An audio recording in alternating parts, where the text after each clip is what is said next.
This is the Simmons 8828 brass hose adapter for the Simmons 800 series yard hydrant.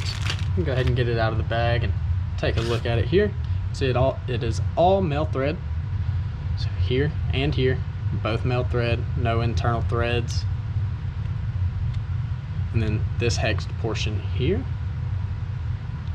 We can go ahead and take a couple measurements of it.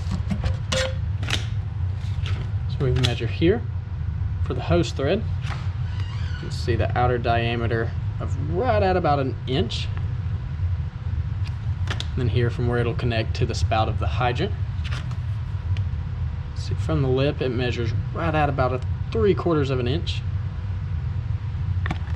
And it'll be kind of hard, but we can try to get a measurement of the hexed portion here. Try to line it up there. You can see that hex portion is right below 1 inch. It's kind of hard to see, but it measures right below 1 inch. And once again, this is the Simmons 8828 brass hose adapter.